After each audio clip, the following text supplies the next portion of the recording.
You don't need me to tell you that modern medicine is utterly remarkable. The kind of procedures that only existed in the realm of science fiction 50 years ago are now commonplace. Take heart failure.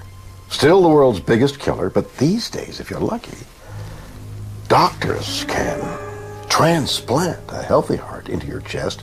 Within weeks, you can be up and running with a whole new lease on life, thanks to the kindness of some recently departed donor. Incredible. But as this next weird tale will reveal, transplant patients may be getting more than they bargained for. Not simply someone else's heart, but their personality, too. I had worked very hard and I had sold my soul for the greenback. I was a fat, out-of-shape businessman, not taking care of himself. My exercise regime was going to 2 banks each day to deposit and walking to my office, which was across the driveway from the home we had built. Bill Wall was obsessed with making money. But when he suffered a massive heart attack in 1999, his life changed forever. They told me a number of times I was their worst cardiac case ever. Bill needed a new heart, and on February 22, 2000, a suitable organ became available. The donor was a Hollywood stuntman named Brady Michaels, a fit, focused, passionate man who tragically died doing the job he loved. Brady's death would ultimately save Bill Wall's life.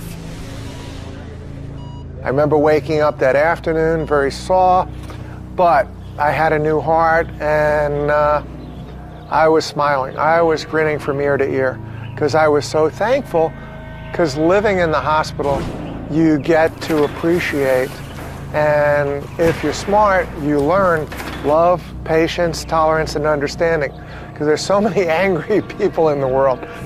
But after his operation, Bill says he started acting in strange new ways. Well, the first thing that really shocked me was that day driving to work. I usually listen to classic hard rock, Led Zeppelin, things like that. Don't ask me why, but that morning I flipped it to like a jazz station. And I'm driving to work and I hear this song.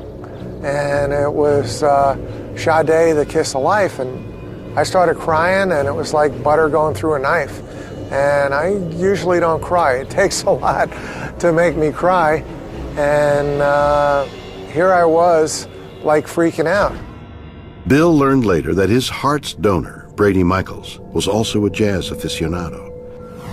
According to Bill, the transplant didn't just change his musical tastes, it also changed his vocabulary. And it's really funny, I can tell you as a cutthroat businessman, the surfer lingo and dude did not fit into my character. It just, you know, big CEOs or working with people like a Paul Allen or a Jerry Reinsdorf, they didn't know from dude. They didn't want to hear that. He also found he was copying Michael's taste for healthy food.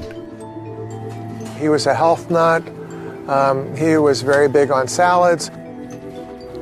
In the old days, if there weren't French fries, if there wasn't a steak or a lobster tail or something fried, it wasn't going to happen. Now, once in a while as a treat, I'll have something like that, but I actually love salads. And one other little thing, when I work out, I found, and when I drive now, I'm drumming and I'm beating, and I never had a beat before. And now I've gotten pretty good with it, especially when I'm in the gym working out. I play my music and I rock in the gym. I'm totally oblivious.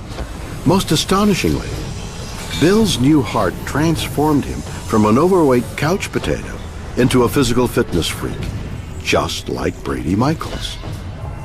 Bill believes that in taking Brady Michaels' heart, he has taken some of Michaels' personality. I'm living with a part of him that he's blessed me. And with that blessing has come some ideas and thoughts and characteristics that have kind of melded and become a part of my everyday life. Wow, this is all very weird. I told you it was weird. A guy gets a heart transplant and he believes he got a bonus. You got the donor's personality too. And it's more than the heart. Think about it. There are thousands of other transplants done each year. Lungs, kidneys, livers. If this guy is right, are those people getting their donors' personalities as well? Is this even possible? Bill Wall's remarkable story suggests something that common sense says cannot be. Could our organs really store the essence of our being? Can one person's body assimilate the personality of someone long since dead? Psychology professor Dr. Gary Schwartz thinks so.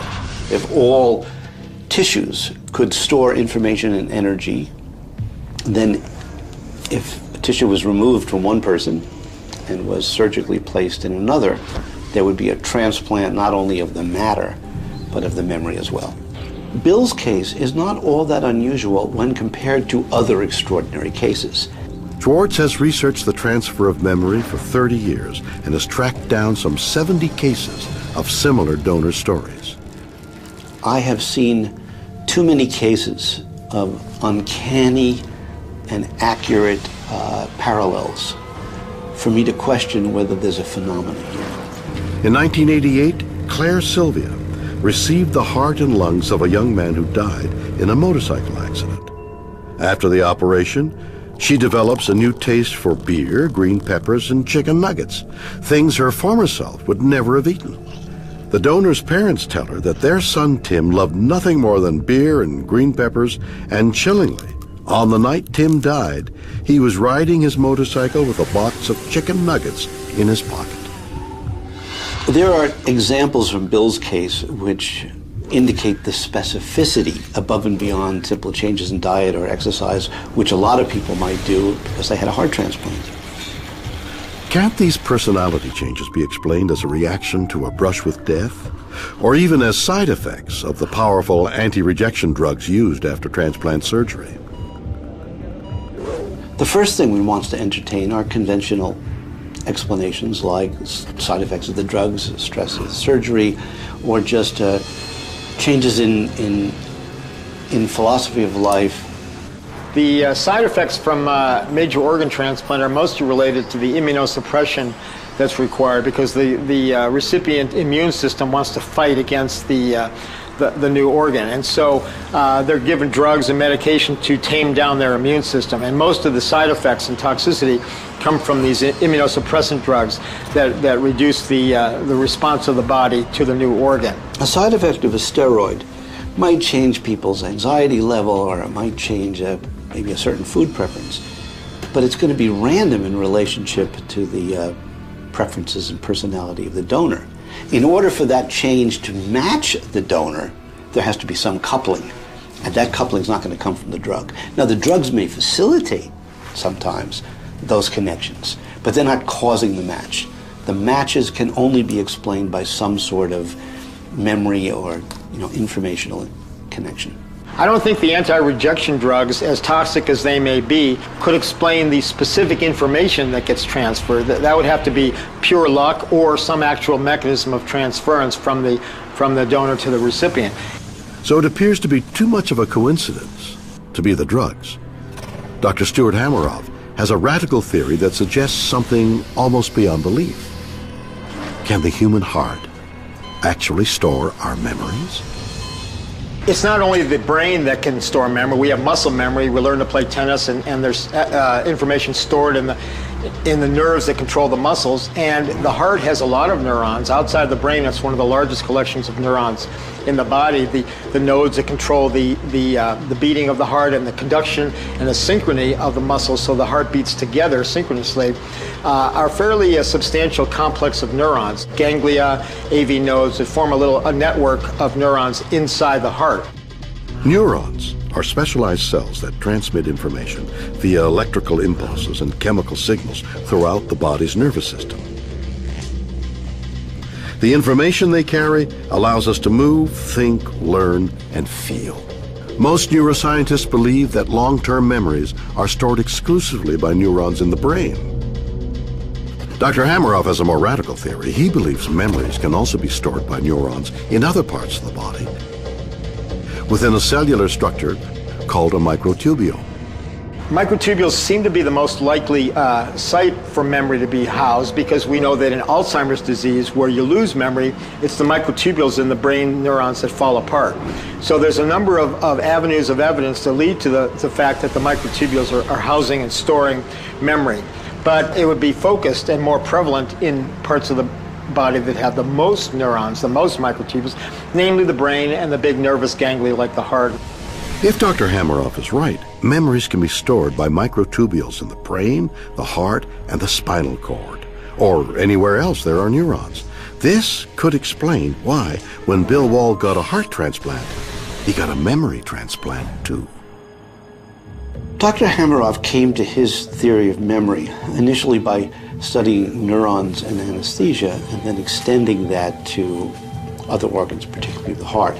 So he's looking at a very special case of how a particular component of a cell can have memory.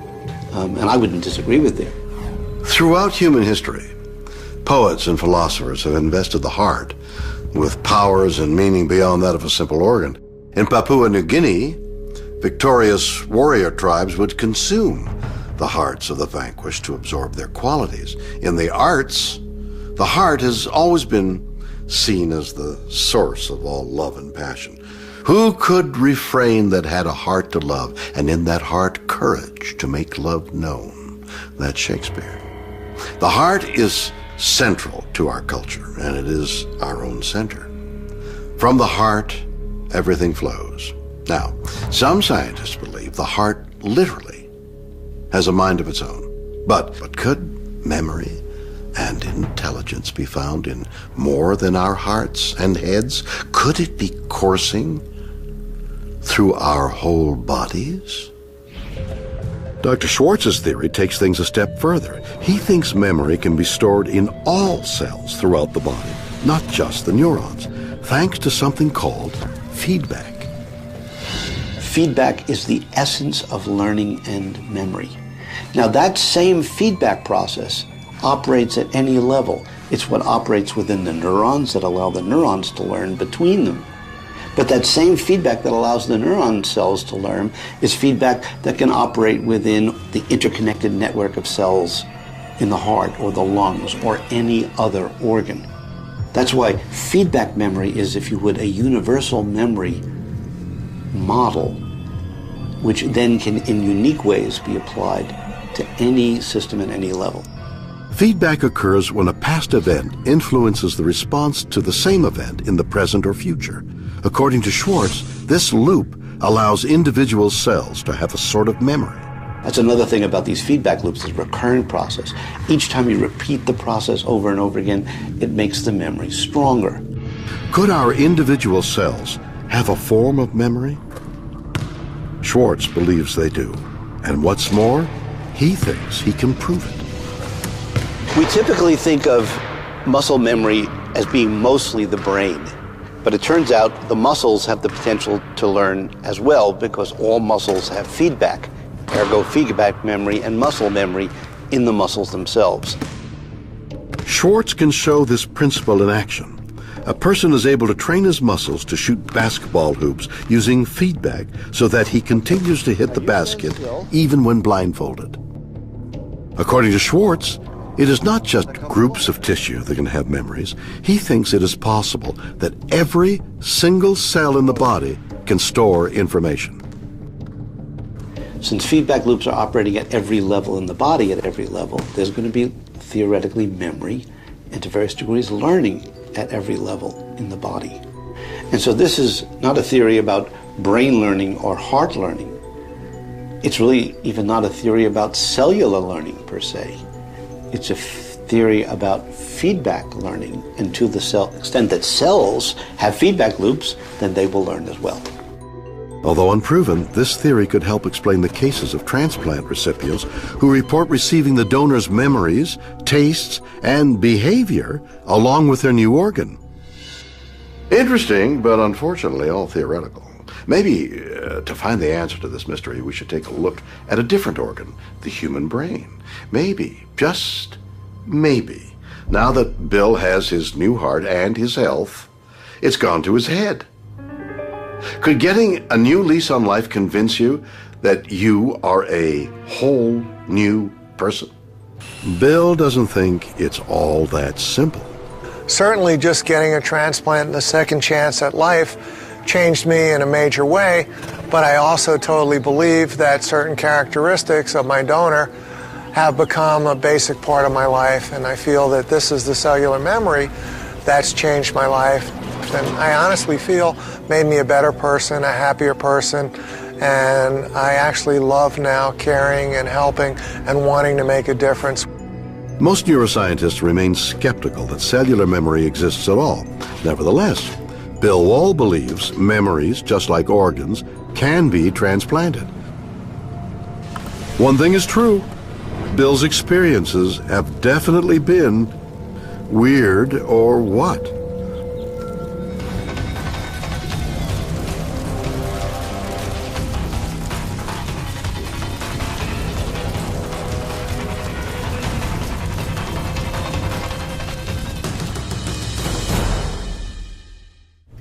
Pie, warm, round, delicious, simply nothing weird at all here. But this got me thinking about pie. No, not this pie, the number pi. You need the number pi to explain the simple circle. And just like the simple, round, delicious pie, when you dig deeper, it gets more complicated. Pi is a constant, the ratio of any circle's circumference to its diameter, but that ratio can be calculated forever without coming to a final decimal. Circles, they start off looking so simple, but when you get down to it, they're really complicated. On December 13th, 2007, amateur photographer Brooke Taylor was walking through Rattray Marsh Conservation Area, southern Ontario. Well, I love to do nature photography, landscapes primarily, creeks and waterfalls and anything that's sort of remote and off the beaten path. When he got to Sheridan Creek, Brooke saw something bizarre, majestic, and totally unexplained. So I was coming down here to see what the creek looked like, and as I was coming around the boardwalk over there, I happened to see it. It was about 6 feet, maybe a little bit more in diameter, and it was turning. Brooke had stumbled upon a strange, beautiful, and mysterious phenomenon. And I was really amazed. It was so cool, a perfectly round circle inscribed in the ice. And so I set up my camera and started shooting. Brooke posted the photo on the internet, and after 150,000 hits, he quickly learned that ice circles were a global mystery found across the US, Canada, Europe, Russia. But what or who was creating them? To Taylor, this similarity to a famous English hoax seemed obvious. Well, I entitled my photograph Creek Circle, Takeoff on Crop Circle, because the crop circles are obviously a little bit mysterious. Perfectly round circles forming naturally in the ice. Come on. It's too good to be true, right? Too perfect, too weird. Surely someone is messing with us, creating ice circles like they would create crop circles. For over 2 decades, strange geometrical designs known as crop circles appeared in British farmland. In 1991, 2 men admitted they were behind the hoax. They created these amazing patterns with little more than a length of rope and a plank of wood. So could the ice circles be the handiwork of human hoaxers, just like many crop circles turned out to be? It's impossible for somebody to generate these circles. The ice is very, very thin, very delicate, very, very fragile. And you try and put any sort of thing to cut the ice, you're going to leave evidence of it, or you're going to have to somehow be standing in the ice or standing in the water to be able to hold whatever tool that you have to cut the circle. So it's Mother Nature doing her finest. Len Zabolansky is an engineer at the Cold Regions Research and Engineering Laboratory in New Hampshire. Their research helps the U.S. military operate in cold climates. Ice is nice. This is what we do day in and day out. We have 3 facilities here that we replicate the different the ice processes in different phases. We're in the test basin where we do flat ice, sheet ice. We have another facility where we bring a river system inside, and then we have a large general research area. Len sees a fundamental problem facing people wanting to hoax an ice circle. Because ice floats on top of the flowing river, there's no support below. So the ice doesn't have any strength whatsoever. It's a very delicate process, and it's the water that's sort of holding it together, and there's basically no strength in this. For anybody to try and go out and do that, the ice has no strength, and so he has to basically stand in midair to be able to do this, and that's physically impossible. Zablinski believes these perfect ice circles are formed by a unique combination of natural processes. And for the first time, using a unique experiment, he intends to prove it. The way the ice circle is formed is basically in a back eddy. The ice will follow the water, and if the water goes in a circle, so will the ice. Back eddies can be found on bends in rivers where a constriction forces some of the water to flow back on itself, creating a rotating pool. So the theory goes that in the winter, when ice flows into an eddy, it too becomes part of the rotation and begins to grow and grow outward until it grinds against the surrounding static ice like a grist mill, creating the perfect, beautiful ice circle.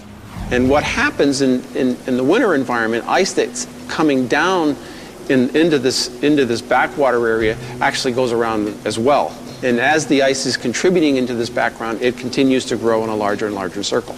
If you look at an ice circles that we've had pictures of, it looks like a vinyl record, because everything is all very circular with different little ridges around. So what's happening is the ice is coming down, bangs into the circle, and it just sort of squashes in, and you get a little ridge.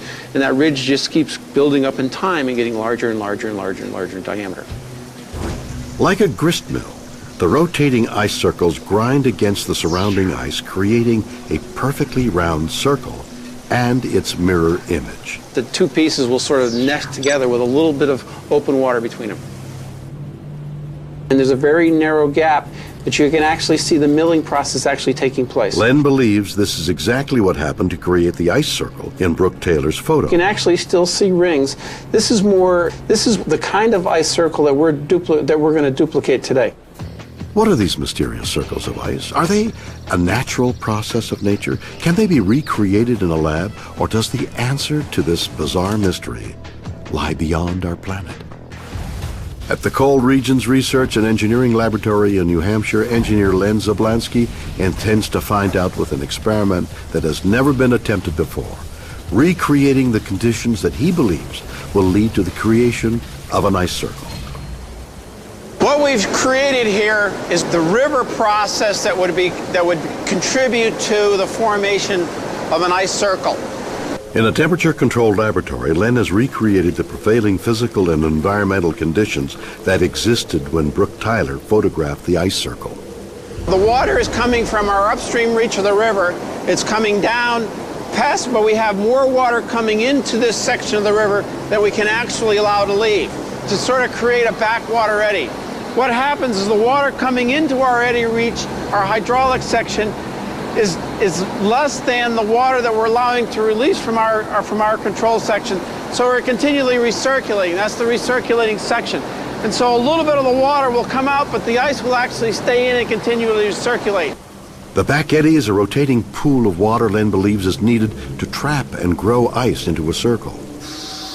We're generating small snow crystals that are settling on the water surface, and that's what we're using to initiate ice. And as the ice forms and creates and circulates around, we're controlling the amount of ice that we're generating so we're not plugging up the system. The snow acts like a seed and helps ice crystals to form in the flowing water. And one submersible pump, and as the water comes around, it just shoots it forward along with the ice down into our eddy section. The experiment begins. Will Len's River form an elusive ice circle? See, there's a piece of ice that just started spinning around in our circle. And it will continue to build. And as it continues to rotate, ice that's coming from upstream may accumulate on the edge, and that's why you're going to start seeing these ridges. At first, the ice in the back eddy grows as predicted. But it isn't forming as a uniform disk. It's ice, but nowhere near the perfect ice circles he is trying to recreate. We just jammed it. Joe Dislodges is a fluvial geomorphologist, or river expert. He believes he has a better theory to explain this weird quirk of nature. Let's not assume the most wild to start with, and let's start thinking about the true explanations that really help understand these, and that is the science. But can science explain the 3-mile-wide ice circle in Russia's Lake Baikal? Features from space look fantastic, but when you're actually on the ground, you get a better sense of what's likely to be controlling them, and probably a different perception entirely about what the composition of them are and what they're made of. So the best science relates to good field evidence, good field investigations, and a lot of the speculation, if you like, or the guesswork that comes from standing afar is a good first approximation, but good science really requires you to be out in the field. Joe has spent years studying how rivers behave in cold regions like Canada and Scandinavia. Well, cold climates are fantastic in terms of water and the way water freezes. You can see a whole range of shapes, but one of the most common one is circular, and they come in a whole variety of sizes. They form at different types and times of the year during the cold season, and it's just a tremendous way of understanding how rivers interact with freezing or cold environments. Joe believes there's another natural process that forms frozen circles on a river. It's called frazzle ice. Frazzle ice forms in rivers when the water cools to a point where you begin forming these ice crystals, or we call them ice nuclei. The process is called supercooling, when water is just slightly below the freezing temperature and these nuclei begin to form. As the tiny ice crystals start to collide, they grow into larger clumps of frazzle ice. Ice is lighter than water, so as the clumps grow, the more buoyant they become. And as they float to the surface, they tend to form these nice circular ice pans, so they actually look like a rather weird phenomenon on the river surface. It's a promising theory, but Joe's ice pans don't look like the spinning perfect ice circles Brooke Taylor photographed in Ontario. Back at the U.S. Army Cold Regions Research and Engineering Laboratory, Len Zablansky is still having difficulty creating an ice circle in the lab. It's possible the rate of freezing is too slow, meaning new ice isn't filling in the gaps to make a circular shape. So that just shows you how delicate this process is when Mother Nature is generating these ice circles. Len decides to drop the ambient temperature. We've just dropped the temperature 2 degrees and we're generating more ice and it's freezing faster. The experiment begins again.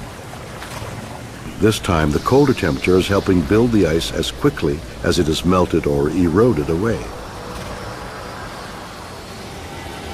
You can see that some of the ice is starting to freeze into a circle. As Len predicted, the ice is growing, thanks to new ice crystals joining from upstream and sheet ice growing out from the circle itself. If we let this run for another 6-12 hours, that ice will become very, very strong. Allowing his man-made river to flow for hours, Len hopes his experiment will produce a genuine ice circle. The results are remarkable. This is the first time we've created an ice circle of this quality in the lab. Sometimes we've been able to kick out, sometimes we almost had it, but this is the first one that's actually starting to become circular. This is because it's starting to be mature. For the first time, Zablansky has shown one way ice circles can form. But many of these beautiful natural phenomena remain mysterious, and not just on Earth. In 2010, NASA discovered circular grooves hundreds of miles wide etched into the surface of Europa, Jupiter's icebound moon. And that, for now, will remain weird. What?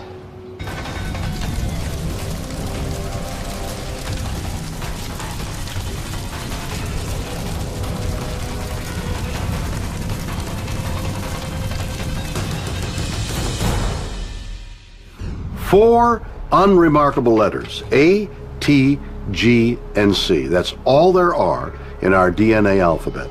Take those 4 letters, multiply them by billions, and arrange them in a unique sequence long enough to fill hundreds of telephone directories, and you have one strand of DNA, the source of the information that makes you, you, and me, me. But what if someone examined your DNA and revealed that you were not who you thought you were, and in fact you were sharing your body with someone else? In 2002, Lydia Fairchild, mother to 4 children fathered by her partner Jamie Townsend, applied for state benefits to help raise her young family. In accordance with state law, Lydia and her children had DNA tests to prove parentage. At conception, we inherit half our DNA from our mother and half from our father. When all is normal, every child will have a genetic inheritance that can be easily traced to both parents. But Lydia's DNA results would prove to be far from normal. I got a call and the prosecutor had asked that I come up to the office. He started asking, like, was I trying to do fraud by getting help from the state because these kids aren't yours? And I stopped him for a minute. I was like, what do you mean these kids aren't mine? And he says, well, the test came back. Jamie is the father of all the kids, but you are not the mother. The tests were repeated twice more, but both times the results were the same. Jamie was the father. None of the 4 children appeared to be related to Lydia.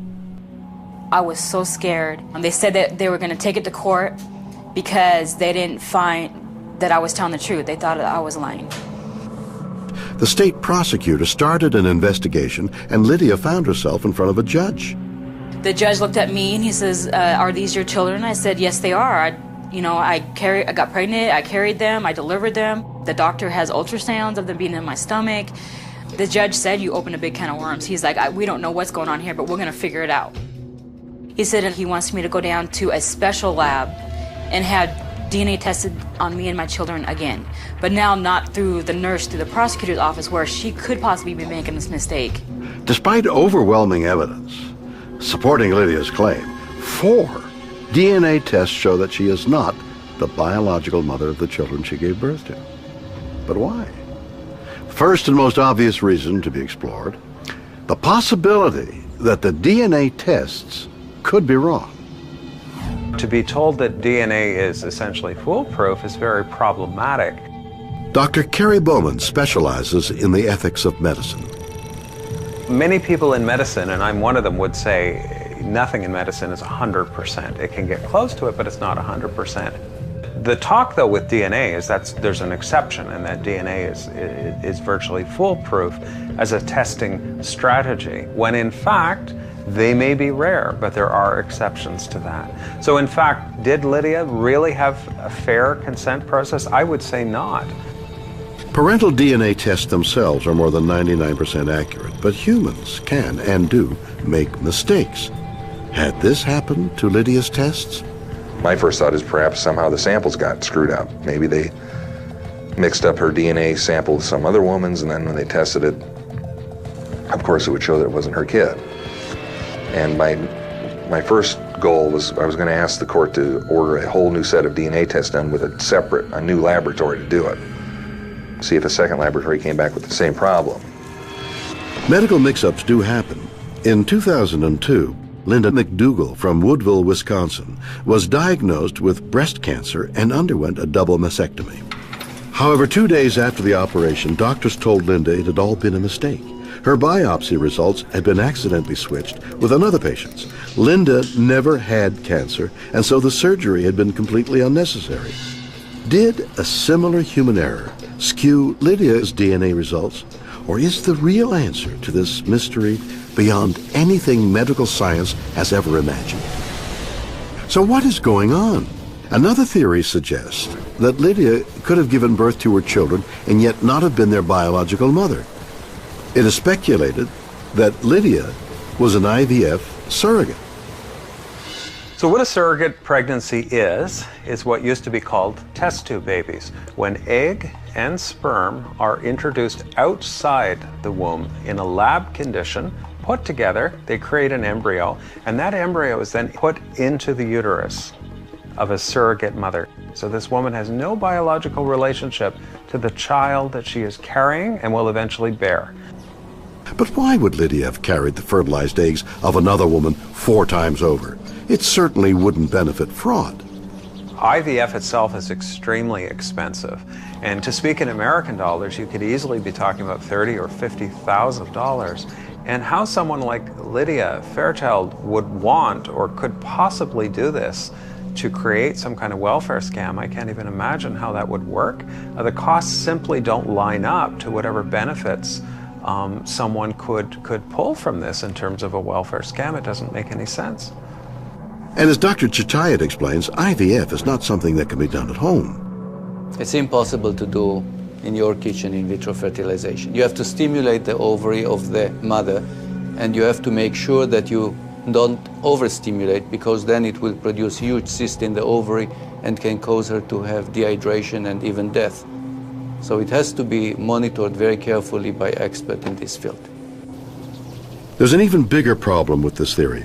The father of all 4 of Lydia's children had been confirmed as her partner, Jamie Townsend. It wasn't logical that somebody would hire Lydia to carry surrogacy and then have them all fathered by Jamie Townsend. Why would they pick him? And besides that, the children didn't go off to live with the contracting people who had hired Lydia to be a surrogate. It was just illogical. I mean, it could have been an explanation that she was a surrogate parent, but I'd asked her, was there any surrogacy contract between you and anybody else? No. She was adamant she was not a surrogate parent for anybody. None of the theories seemed plausible, and the case seemed destined to remain as mysterious as it was bizarre, until Lydia's attorney discovered something almost too weird to be believed. A description in a medical journal of a rare and almost unheard of genetic condition only known to affect around 40 people in the whole world. Something called tetragametic chimerism.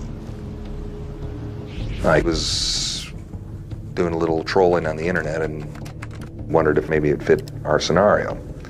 And so I read it, as much of it as I could understand, but it sounded very much like what we were dealing with, so I contacted Dr. Kruskal, who was one of the authors of the paper. She's now deceased, and introduced myself on the phone and said, I think I've read your article, I think I have a case very much like it. Of course, they were intrigued about it, so could I send you the test results we have, and maybe you can give us some insight of what's happening here. One way a chimera can form is when 2 separate eggs are fertilized by 2 sperm and then merge to form a single embryo. Put simply, it's 2 non-identical twins merging very early on in pregnancy. Their 2 sets of DNA are then intermingled throughout the body. If Lydia Fairchild was a chimera, it could explain how her biological children have different DNA. They would have inherited 1 set of DNA from one area of her body, while the laboratory sampled other areas that contained a completely different set of DNA. Well, everybody then, I think, is when they kind of step back a little bit more. The prosecutors were confused. Now, all this time they've been trying to take them from me, and I can just see on their faces like, whoa. You know what I mean? What did we almost just do? The problem with chimerism is that you have to actually do biopsies from different body organs, liver, kidney, intestine perhaps, and find out if all of them contain the same genetic material as we check in the blood. Lydia was sent back for more DNA tests. This time, they took samples from all over her body. And my hair, blood, and swabs from my cheek came back as the same DNA, but my cervical smear came back as a different DNA, and it was actually the DNA that matched my children. The chimera theory was confirmed, incredibly. Lydia Fairchild has 2 sets of DNA. The DNA in Lydia's ovaries being completely different from the DNA found in the rest of her body. Lydia Fairchild shows that DNA testing, fingerprintings, may not be perfect. So what happened in her was that the ovaries were produced by different cells than the cells that produced the white blood cells and the platelets in her blood. So those ovaries produced her children as if they are produced by her sister, but her blood contained completely different DNA. And your ovaries are what hold your eggs. So when your egg comes down and then you get pregnant, your child is going to carry the DNA that's in your ovaries. And my ovaries is actually my twin's DNA. And that's when I was like, my twin, what are you talking about? I don't have a twin. And that's when they kind of broke it down about what happened. Amazingly, Lydia's children had inherited their DNA from the non-identical twin that Lydia's embryo fused with just after Lydia was conceived. There was a final court hearing, and the judge, he granted me my children, that I am the biological mom of my kids, and I remember crying so bad that I finally won. After all that fighting I did, I believe it was 2.5 years I fought for my kids to keep them in my life. Lydia's world had been changed forever. She is one of only about 40 people on the planet known to be a chimera. If I never did that DNA to determine if he was the father or not, I would never known today that I was a chimera. I mean, I would never know. I mean, I would still be living, not ever knowing that I had 2 DNAs. So it's very interesting how she broke it down for me about what had happened. Doctors believe there are many more as yet unidentified chimeras out there. Could someone you know have an extra set of DNA they got from their own embryonic twin without them even knowing it? Weird or what?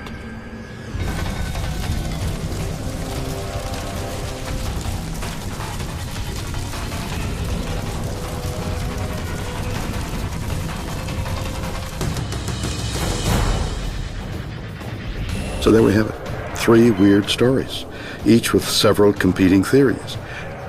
A man undergoes a life-saving heart transplant procedure but gets more than he bargained for. A new organ and a new personality. Is this simply psychological? Or the side effects of medicinal drugs? Or can the heart or even individual human cells store a person's memories and characteristics? Around the world, perfect, beautiful spinning circles of ice forming in lakes and rivers. Are they the winter cousins of the infamous crop circle? Or does science have the answers? A mother is revealed to be genetically unrelated to her own children. Is she trying to commit fraud?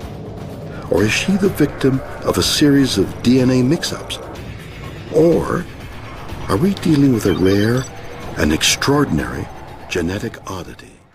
Throughout time, magicians, psychics, and mentalists have claimed that they can move or lift objects, walk through walls, affect the outcome of events, or even cause bodily harm using only the power of thought.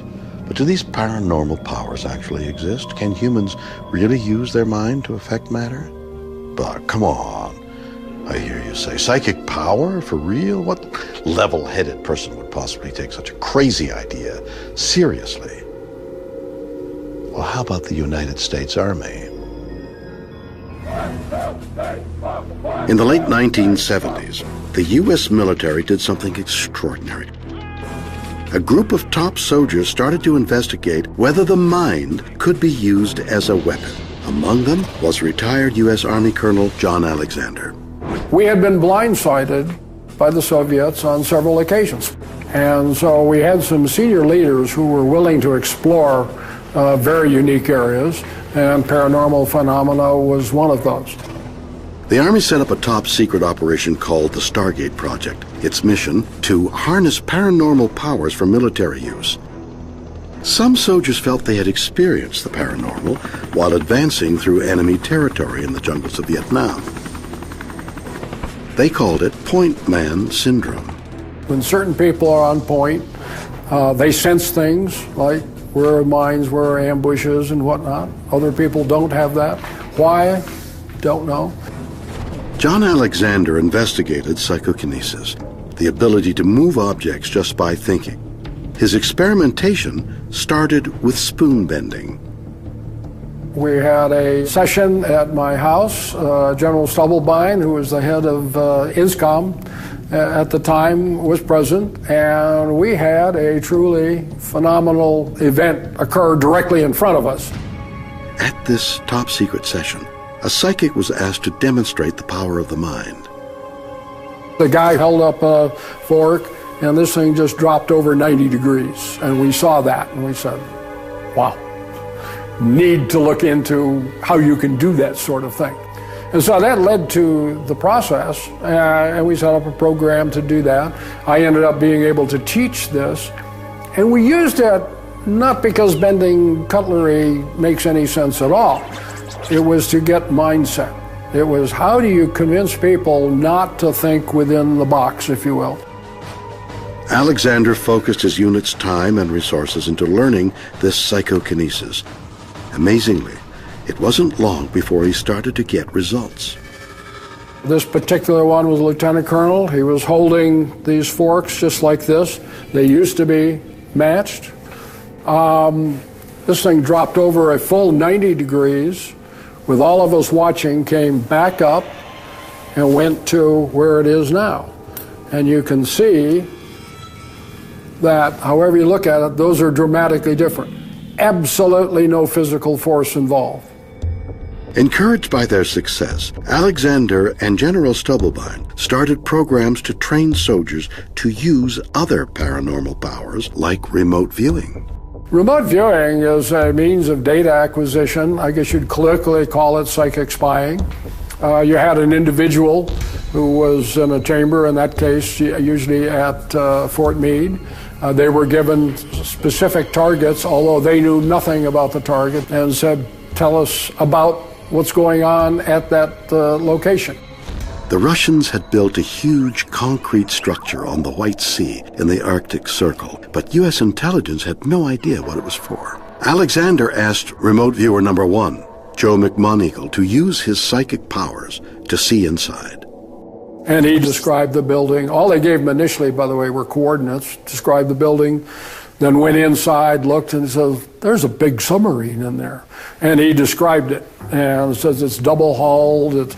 Most interesting is that the missiles are forward of the sail. Before that, all of them had been behind, and a number of other technologies, to which our boat builders said, you can't do that. If you build a submarine that big, it would go to depth and crush and whatnot.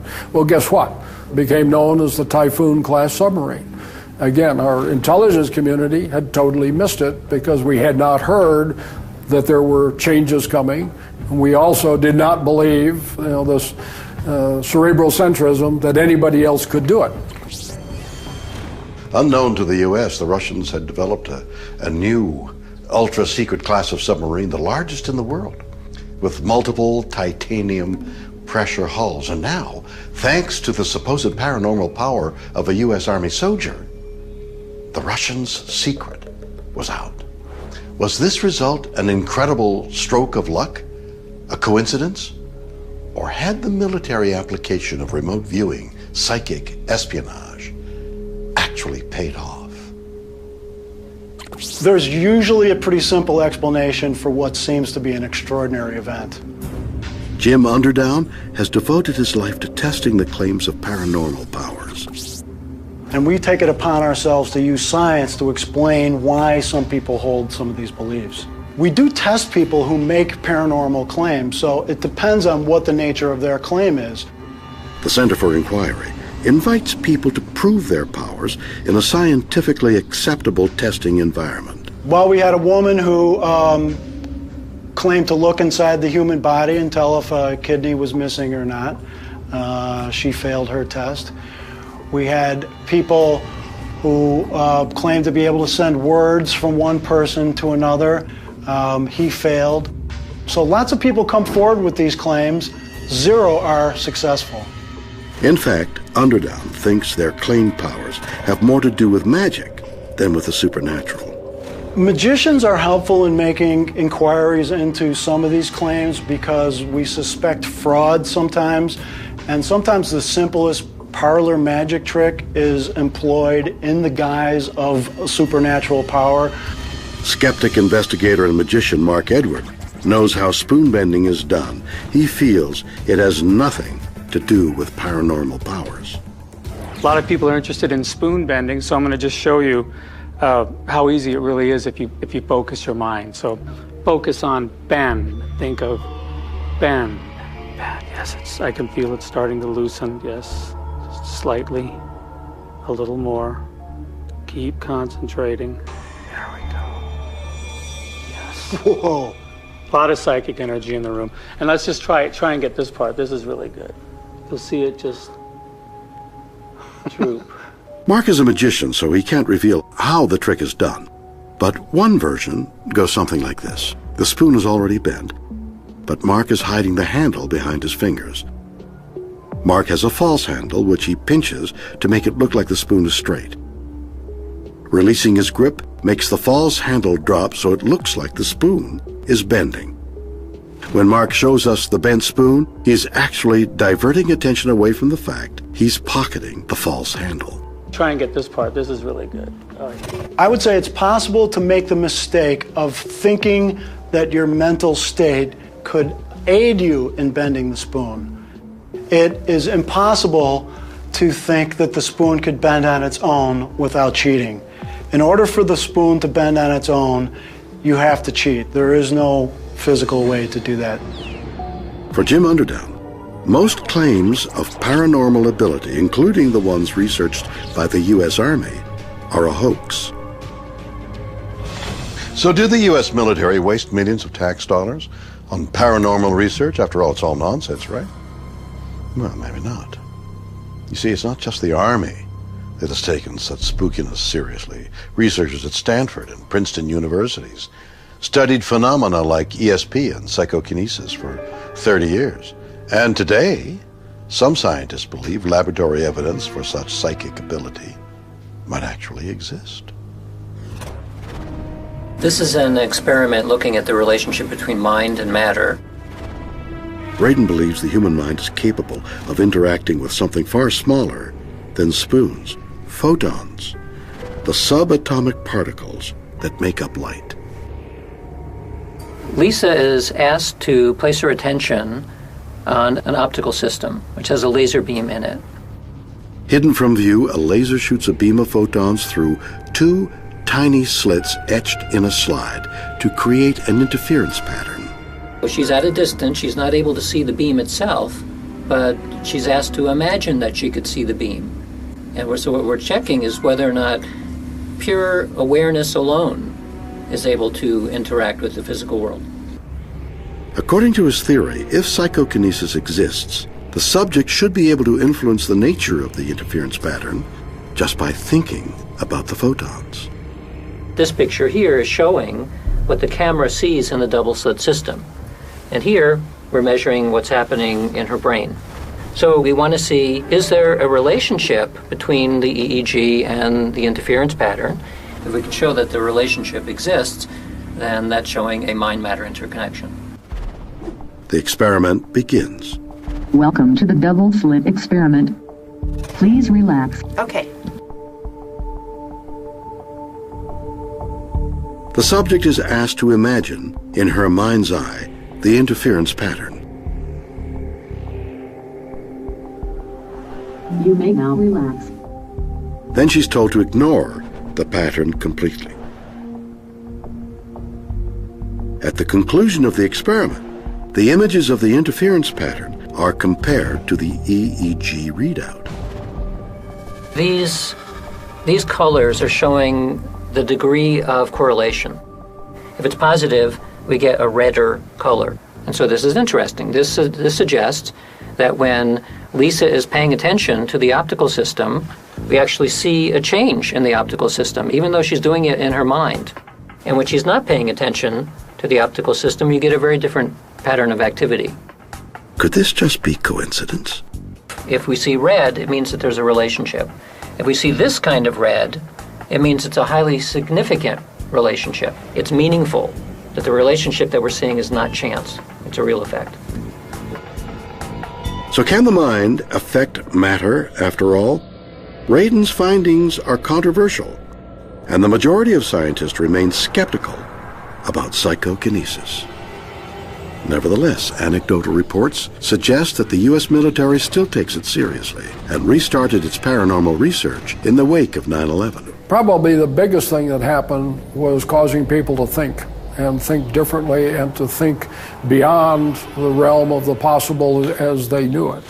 So, whether psychokinesis turns out to be a genuine phenomena embraced by those with open minds, or merely cynical sleights of hand, the U.S. military's investigation into whether the mind could be used as a psychic weapon is definitely weird. Or what?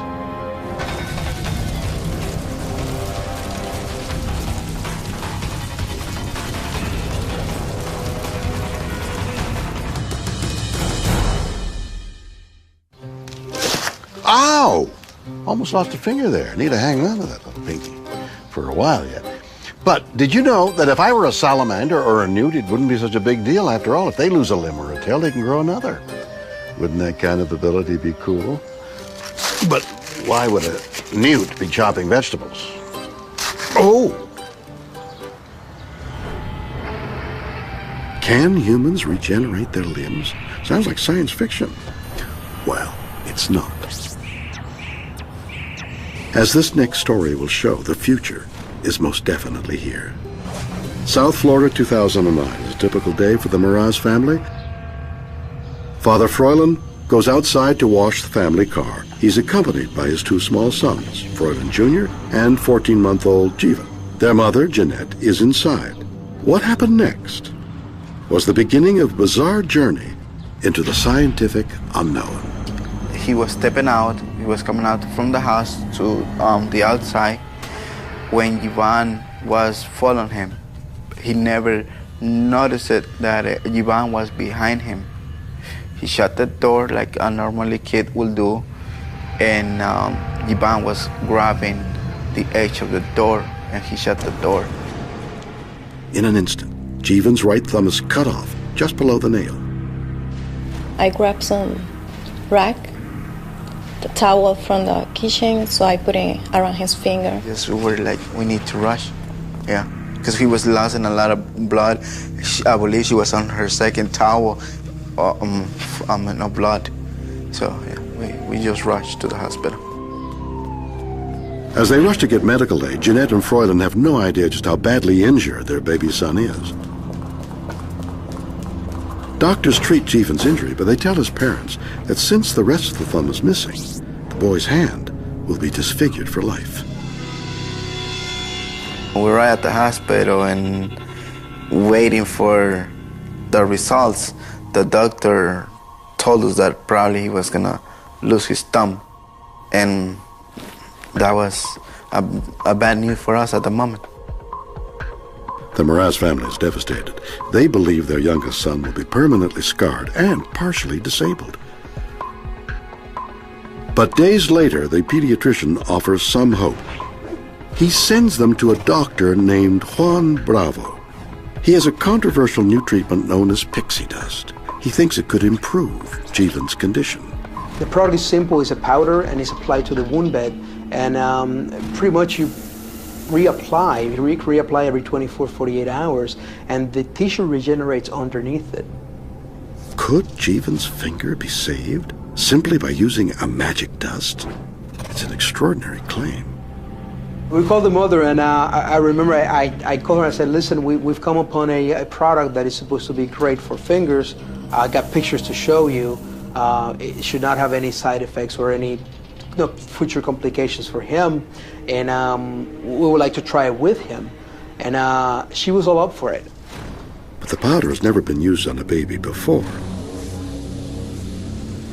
With no guarantee of success, Jeanette and Froilan would have to take a risk. It was the first time that they had used that on a baby.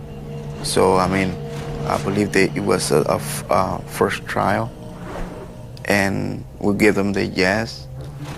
Knowing little of pixie dust's mysterious healing power, just days after the first application, Jeanette and Froilan checked Jivan's wound. What they found was astonishing. We started seeing that his finger started to get a shape. We were surprised. We never thought it was gonna work. And we applied powder every 48 hours for the first 2 weeks, and then we spread it out to 3 times a week the third week, and there really was no need after the third week. It seems like science fiction. In just over 3 weeks, the seemingly miraculous had occurred. After severing his digit, Jeevan's thumb has grown back, nail, fingerprint, and all. It looks like 99% equal to his left thumb. When we finally removed the scab that was formed by the magic dust, what was underneath it? It was normal skin, it was a normal finger. It was like it never happened. It's hard to believe that this finger was going to regenerate that fast and heal that fast. I'm very happy. Yeah, I felt very happy to see that his finger growing. But did the powder alone regenerate Jeevan's thumb? If so, how? Many pediatricians and other medical experts are skeptical. They believe the fact Jeevan's thumb regenerated is not that surprising. It's an ability that starts in the womb. We know that that pretty serious injuries in fetuses can be completely healed normal like there was never an injury. What we do know, and I think everybody would agree, is that young children, for example, if they cut off the tips of their fingers, they can occasionally regrow them. That's not a miracle. It was going to happen anyway. But then, something extraordinary happened. What is less easy to explain is when you get an individual like a Lee Spivak. In 2005, Lee Spivak, a 64-year-old man, had the tip of his finger cut off in a gruesome accident caused by a model airplane propeller. Weeks later, his finger grew back. It was possibly the first documented case of an adult regenerating a body part. Remarkably, Lee Spivak's doctor suggested using the same powder Dr. Bravo applied 4 years later on Jeevan. Had the pixie dust now regenerated an adult human finger? Dr. Ashkan Giovanni is a plastic and reconstructive surgeon. He believes this kind of regeneration in humans is not possible. Well, limb regeneration itself is more possible in salamanders and the lizard family. In human beings, you can regenerate skin, but to actually regenerate all the parts of a limb, the bones, the skin, the soft tissue, fat, tendons, nerves, that's impossible for that to occur. Can body parts really grow back from just having the affected area sprinkled in some mysterious magical powder? Apparently so. And it turns out this powder is not so magical after all. It's made up of something called ECM, extracellular matrix. What's ECM? I don't know. Steve Badalak is a research professor from the McGowan Institute for Regenerative Medicine. Extracellular matrix is the glue that holds all of the cells in our body together. All tissues, as most people know, are made up of cells, different cell types, skin cells, muscle cells, heart cells. So extracellular matrix is what you might think of as an instructive template that all the cells in which all the cells of our body live. We can make powder forms, we can make forms that look like sheets, we can make gels out of it, and these are important for different therapeutic applications. Extracellular matrix is the scaffolding upon which all tissue in the body is built. This mix of protein and connective tissue can signal the body to start the process of regrowth if applied to a wound. Some scientists even believe it may be possible to use extracellular matrix to regrow an entire digit or limb. It changes the default mechanism of healing of the body. It's something that basically Mother Nature's been working on for hundreds of millions of years of R&D, if you want to think of it that way. So we're just harvesting it and saying, okay, we know we're never going to do as good, so let's just see if we can collect this stuff without messing it up. So where do scientists get their ECM? Well, here's a clue. It's a cute, cuddly pink farm animal that just happens to have loads of therapeutic ECM. Perfect for regrowing limbs. Yes, no-brainer. It's pigs. But why? Pigs are a convenient and abundant source of extracellular matrix. The tissues from which they're made, like skin, small intestine, urinary bladder, are throwaway products of the agricultural industry. So here's a tissue that would have been waste or maybe turned into fertilizer. We're now using as a medical device, a regenerative medicine tool for reconstruction of tissue. Pigs are genetically similar to humans. Because of this, proteins found in their bladders can trigger a response in us. But how do they harvest it?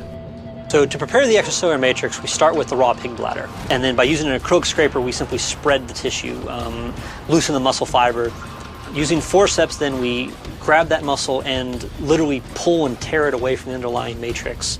So that's the outside layer, which is referred to as the abluminal layer. That's where the muscle was attached. It then goes through what is referred to as a peracetic acid wash. At the end of that stage, the ECM is ready for use. It can be freeze-dried and used as a dry sheet. That sheet then can either be used as is or be ground into a fine powder. But not everyone is convinced that ECM is the answer to this mystery. Rocky Tuan is the director of the Center of Cellular and Molecular Engineering. He believes there's another explanation why Lee Spivak and Jivan's fingertips grew back.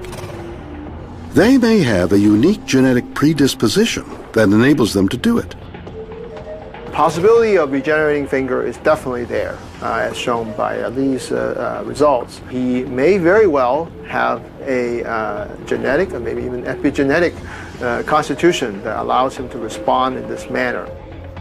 Is it possible that people like Jivan and Lee are able to regenerate while most of us can't? Could we exploit their incredible ability? Before we can find the answer, far more research needs to be done. What we're trying to do is trying to figure out how, in rare instances, people are able to grow, what the mechanisms are, and then also in situations where they can't regenerate, and then try to compare the two. And by doing so, we hope to identify those factors or cells or genes that are responsible for this process. And that's how we can move forward. One way this may be possible is through stem cell research. Found throughout growing embryos, but in only certain places in adults, stem cells are unique because they can become almost any type of tissue in the body, while other cell types like muscle or skin are fixed and unchangeable. They're sort of like a wild card in a game of poker. Now, if scientists can figure out how to reprogram any cell into a stem cell through genetic manipulation, then it may be possible to regrow body parts wherever there is damage. We can instruct the body to regrow a body part. Why wouldn't we do that? I don't think there's any doubt that someday we will be able to control the way cells act in the body. In other words, we will be able to instruct the growth of new tissues and organs. But what we would like to do is to be able to regrow your heart if you have a heart attack that destroys so much of the heart muscle that you're going to die.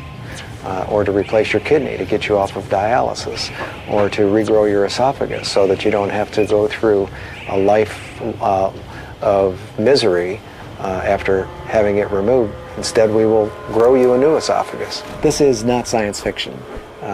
It would have been science fiction 30 or 40 years ago. Could this eventually lead to the holy grail of all scientific discoveries? Could this give us eternal life? The fountain of youth. It has always been the holy grail. We may change the life expectancy. If you're able to better locomote because you have better limbs and joints, you'll be more fit, for example, and maybe you eat better and feel better and so on and so forth. It'll probably affect your life expectancy. Imagine a world where no one gets old. What will our civilization look like in 100 or 1,000 years? Jivan can say he had something to do with it. Is that weird or what?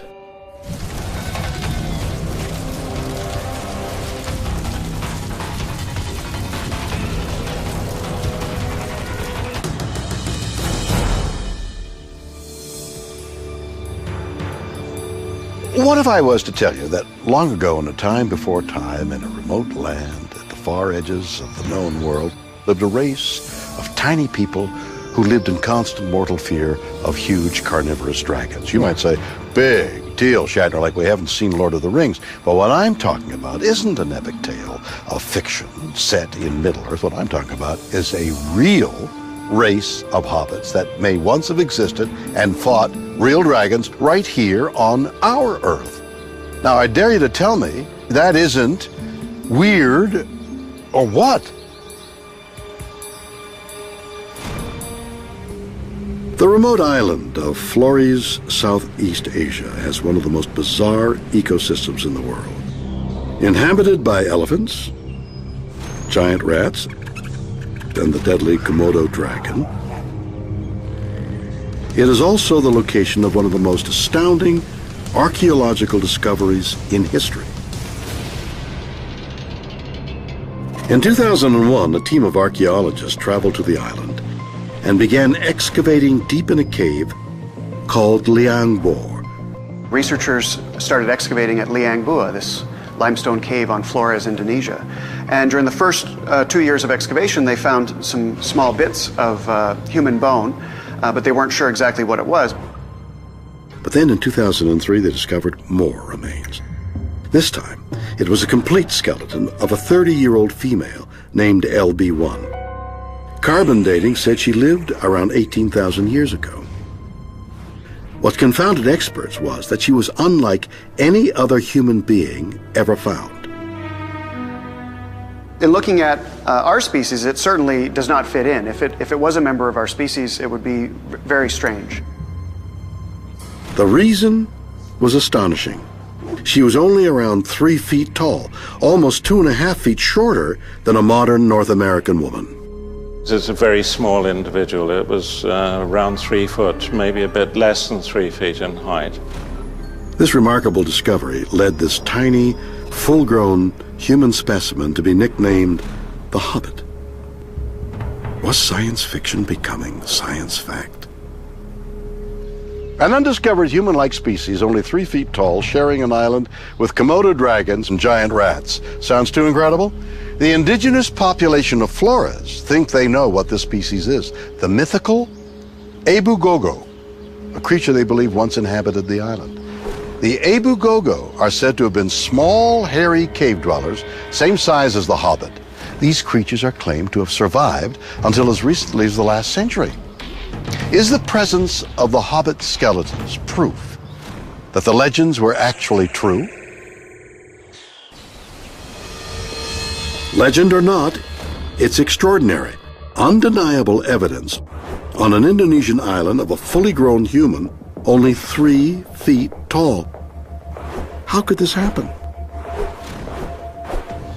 Matt Tucheri is a paleoanthropologist, an expert in ancient people. He believes one possible reason for their tiny size could be related to a phenomena called island dwarfism.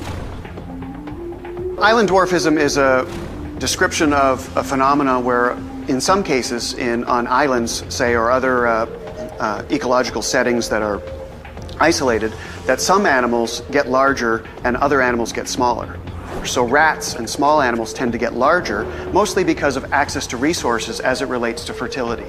So, if there's only so much food, you're better off to be smaller because then you can have more offspring. We don't know for sure if it happened in terms of the hobbits. It may have, but it may not have. Basically, the hobbit stands about 1 meter tall. And so that's quite small for a full-grown adult.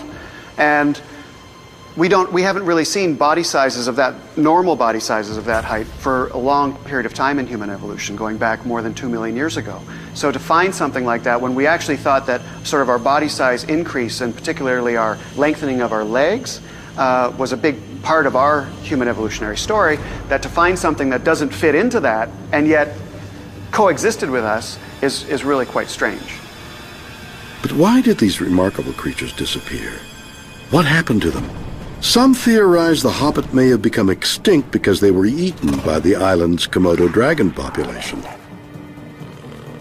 Not nice. The Komodo dragon was a part of the Hobbits, there's no question, just like it is the life of people that live on Komodo and Rincha today. Did the Hobbits go after Komodo dragons, or did the Komodo dragon go after the Hobbits? These are questions that will continue to be answered. These are all possibilities. We're just not sure exactly how it played out. But whatever their fate, this extraordinary discovery confronted scientists with an amazing possibility. Our human evolutionary history is incomplete, and the Hobbit is an entire new species. Well, the discovery on Flores has certainly broadened our understanding of human evolution. Does it change any of the general themes of what we've known? Not really. But it does show us that we come from a very diverse family tree, and that some of those branches of that tree subsisted for a lot longer than we thought previously. Generally, we thought things like Homo floresiensis went extinct 1 million or 2 million years ago, and yet now we see them living very well on an isolated island in Indonesia up until even 18,000 years ago, when modern humans are definitely in the near area. Knowing that there was a totally different early human species living on Earth, coexisting with us, that looks so different than us, is something that was really mind-blowing to the scientific community. Well, I thought it was absolutely fantastic. I think it adds a real level of diversity to our family tree, and seeing something that in some ways looks so primitive, that is so recent in time, is really this great experiment in being human. No matter what you thought it was, it's just an incredible find. I remember when it was first announced, many scientists, including myself, were very skeptical about it. I mean, could this really be real? But over time, the evidence has just been consistently presented that shows us that, yeah, this is legitimate, different species than our own. Whilst the discovery of the Hobbit excited many scientists, others were less convinced. I had a different viewpoint on this from the outset, because when I read that first paper about the skeleton, it just didn't fit. And so I looked for an alternative explanation. So is the Hobbit skull just a lone example? Or is there other evidence that can prove it is a new species of human relative? Is there anything else unique about the Hobbit? Well, turns out they do have one distinctive characteristic that many experts say is proof that it is a separate species. Matt Tucheri is a paleoanthropologist, an expert in ancient people. Matt has studied bones of the Hobbit's wrist. He believes the unique structure is proof that this is a new species. The reasons why I think it's a different species stem largely from my own research, which happens to be on the evolution of the wrist in humans and our close relatives, the great apes. There's been some big changes to our wrist in the last million years. Well, Homo floresiensis doesn't show those changes. And so that basically says to me that it must be descended from an ancestor prior to that 1 million years ago, because it doesn't share the derived anatomy we see in us and Neanderthals. Matt found that a key bone in the Hobbit's wrist is different to modern humans and more similar to a chimpanzee or ape. He believes this means that the Hobbit is in fact a new and unknown species of human cousin. In terms of the wrist evidence, you can see that it's remarkably similar to what we see in chimpanzees. Now, that doesn't mean it's more closely related to a chimpanzee, because the hobbits share anatomy with modern humans and Neanderthals that chimpanzees don't. But what the wrist shows to us is that it retains the anatomy of the primitive hominin, and so it must have branched off prior to this new morphology evolving. And that's pretty amazing. This compelling evidence was presented to the world scientific community.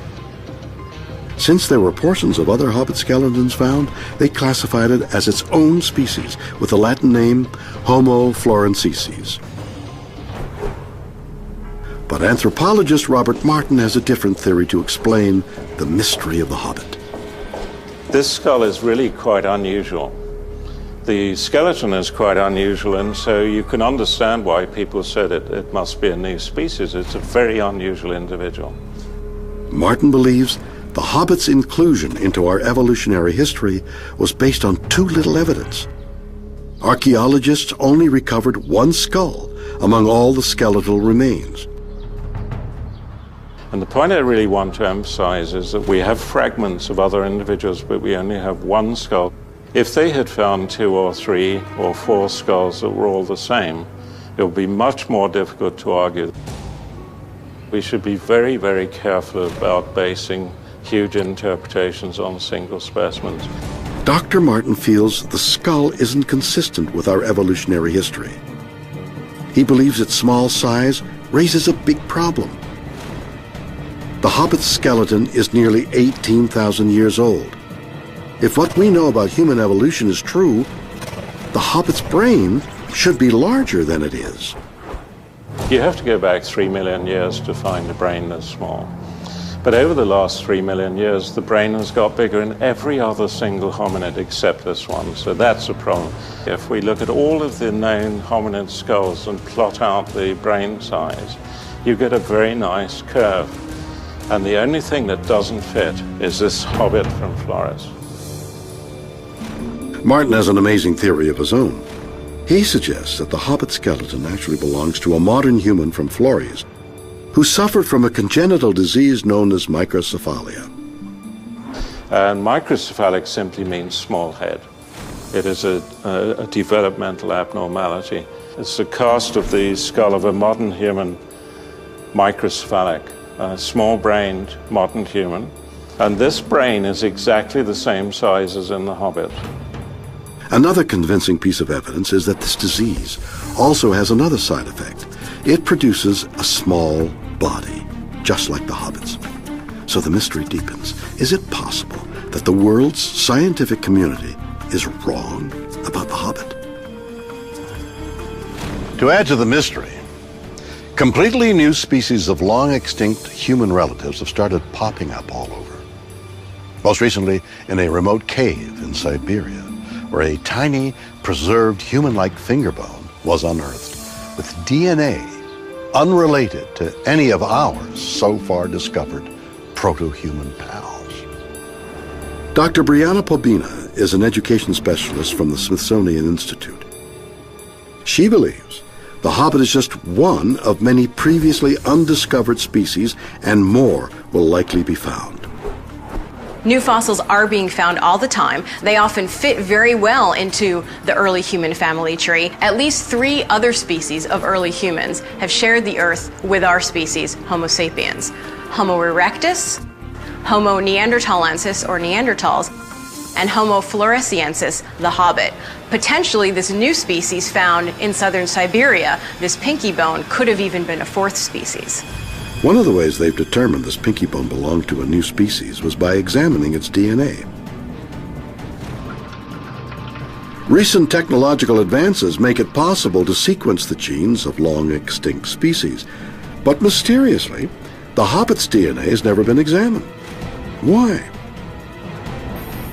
It turns out the original DNA samples were damaged, and more bizarre, since the first scientific paper was published, no one has been granted access to the original skeleton. The specimen has been kept pretty much under wraps by the discoverers, and I requested access to CAT scans, CT scans to check this out, and I was refused access. You're not allowed to publish if you don't make the material accessible to other scientists. Despite the debate, Homo floresiensis, aka the Hobbit, is now widely accepted as a new human species. There's a lot about human evolution that's still a mystery. In a way, it's like putting together the pieces of a puzzle. In the last 10 or 15 years, we've had an unprecedented amount of discoveries that tell us that the human family tree extends back about double the amount of time that we initially thought, that the number of human species on the family tree is about double the number that we originally thought. So these finds, these new genetic finds, the fossils, the archaeological evidence, really is filling out the human family tree, shedding light on some of the darker mysteries of human evolution. Hobbits might indeed have existed, but their true origins may remain a mystery forever. Is that weird, or what?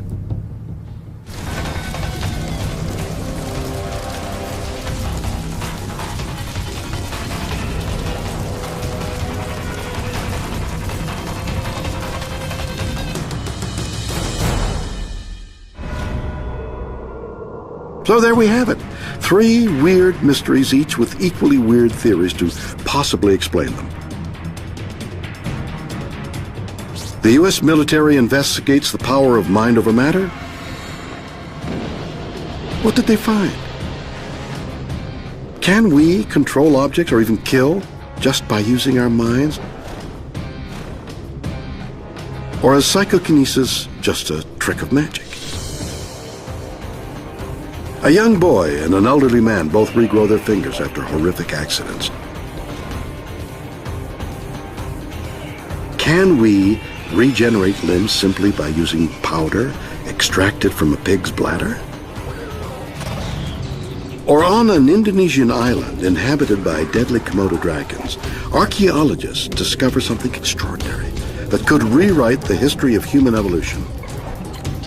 A tiny 3-foot skeleton. Is this a new species of human? Do hobbits really exist? You decide.